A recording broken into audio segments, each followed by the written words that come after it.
Morning students. In the previous video, we have seen the digestion of different nutrients, that is breakdown of complex food material into simpler food material. After digestion, the next step is absorption of food in different part of alimentary canal.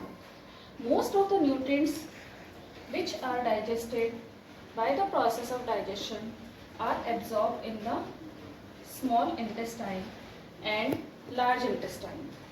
Actual site of absorption is ileum. In ileum, absorption occurs because of its great length, its highly coiled nature, and the presence of villi.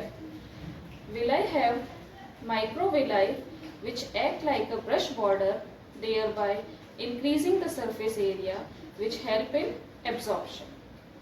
Absorption is the process of passing the end product of digestion through the intestinal mucosa into the blood or lymph, which can be done by active transport mechanism, passive transport mechanism, or by diffusion.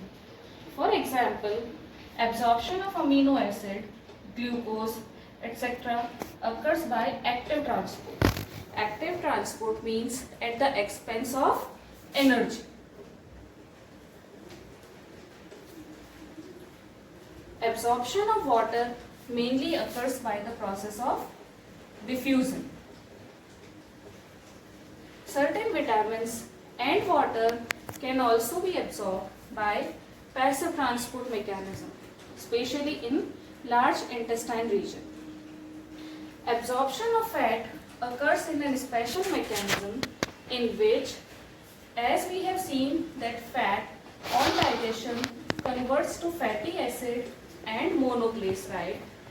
These are insoluble in water and hence cannot be absorbed by the blood directly. So they are first transported to lymph vessel. For transporting lymph vessel, these fat molecules are broken down into smaller particles of micelle. These micelle are coated by a protein covering, and then they form chylomicron. These chylomicron in the villi bound with endoplasmic reticulum and synthesize triglyceride. These triglyceride, after reaching to the end of villi, get removed from it and then enter the lymph vessel, from where it is drained into the blood.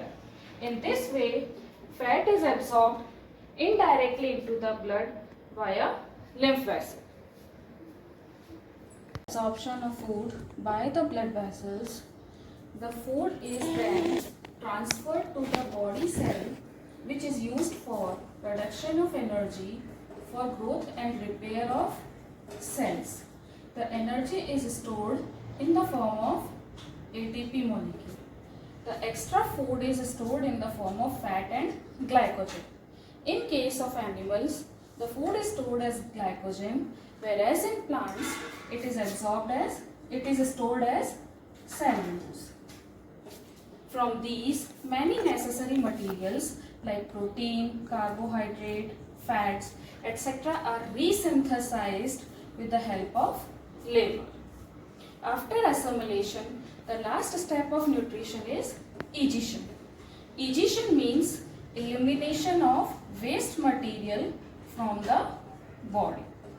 For the formation of waste material, a bacteria called E. coli, that is Escherichia coli, plays a very important role. It stays in colon and feeds on undigested matter.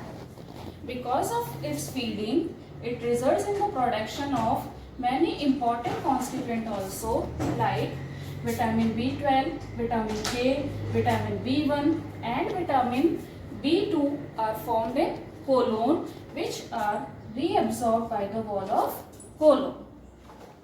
The rest of the part, like mucus, dead cell, bile pigment, undigested matter, constitute facial matter.